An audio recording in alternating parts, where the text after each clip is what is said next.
chuông pui kan Lêngpui á không bàn vàng lai vel anh nhỉ không vàng tôi tầm khúc mày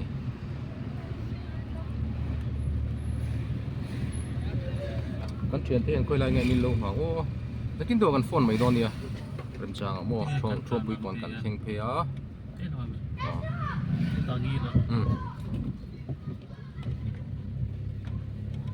hiện bông có nó chẳng những Lêngpui làm kan pan đó nè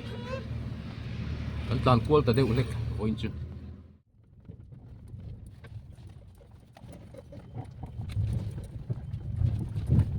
lên sim số nó hòa lên khóc mày hay là ngoài thì lấy độ thì hậu tắc xíu mồ kan rồi những ngài hành dấu dùng đấy hành tị dùng thì boxi đâu vậy lại con quay một tắc anh boxi của chúng ta cho nên mình thì phải là video này trên Lêngpui kan pan me cái game som ve lo ma kan thling har lo wang trắc liền vangin duangin kan tlan sung thei lo wa trắc liền tamang renga ti khomuang deuh lek ama ro chu ke ni tak chu kan chua hun ka dar thum ne chan ve de kha ni ya ma ro chu thlen ma kan du vain kan chuak ma kha ni mai ya voin chu bo ro kan nuam khop mai ya he po po phot lo tro ve hi le min ngo Pathian zara tuang te in kan thok tura ngai la atheng ang ron vlog kan tumanga subscriber ten min lo khir sakanga min lo like sakin min lo comment sak do nia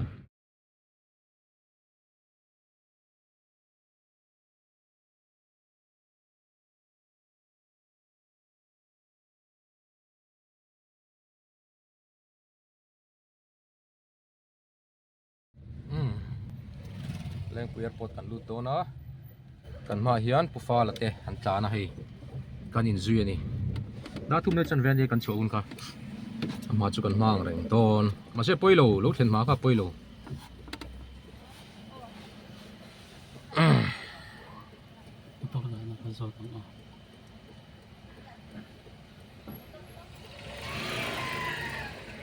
motor hi kan ria do na Lêngpui hian in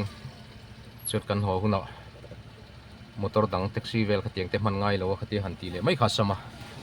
kan ria do na ni ti chào em chào một bé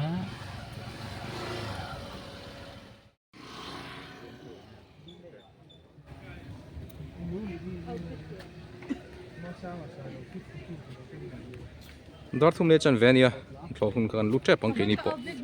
po na he kan lom khom ri lu kan hi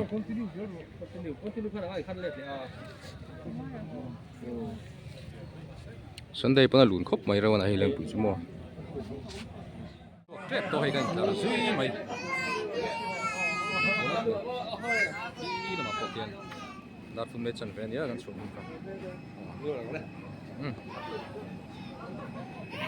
para kan nguarom kala ton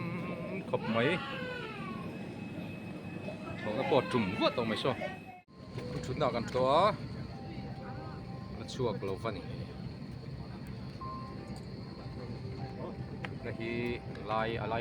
lai hol vel ta kan yo me ta hianin tueng sa ma te pa la te thua ta hunga hian sa ma mu te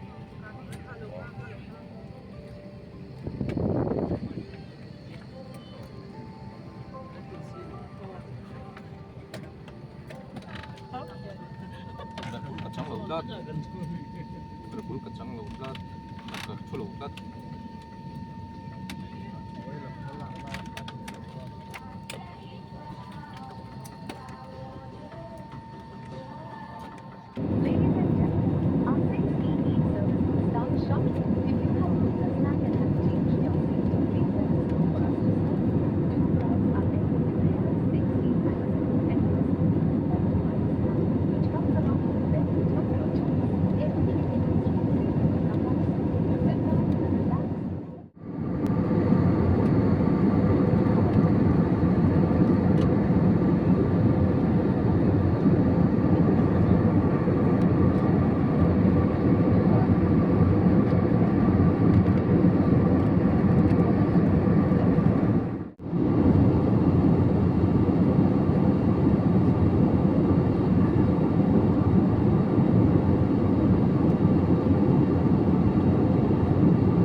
daruk le zan ngai kha daruk le chan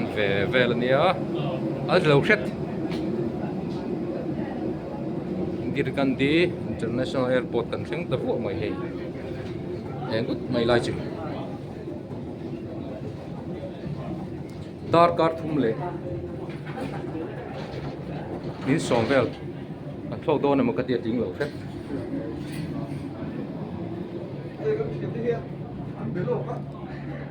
Zinkawng International Airport New Delhi ai fai thiang lim khop mai he khop mai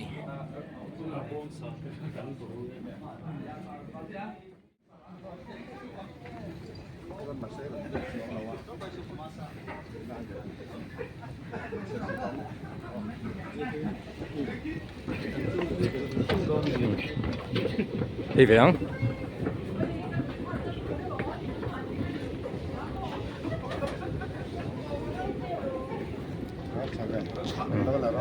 Pathianni masanga Delhi Airport Zinkawng International Airport khania ui khop mai hi changkang khop mai mo khamhani kan thok reng reng mo Kan YouTuber kah? Tadi ya Pak, vlog na selaw ka. YouTuber vlog tay lo.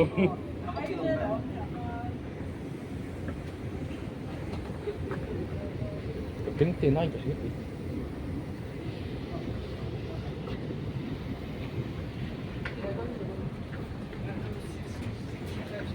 Wah, mahal kadang kan dulu. Kim fel khania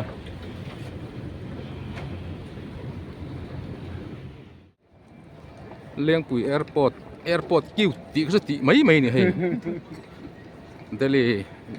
Zinkawng International Airport hi tung rung lutuk mo ngai lo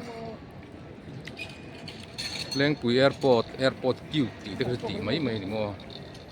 Zinkawng International Airport New Delhi tung rung khop mai fai sar mai thiang lim khop mai kan na gauge kan han lang ta hian Tell me pretty lies, look me in the face. Tell me that you love me.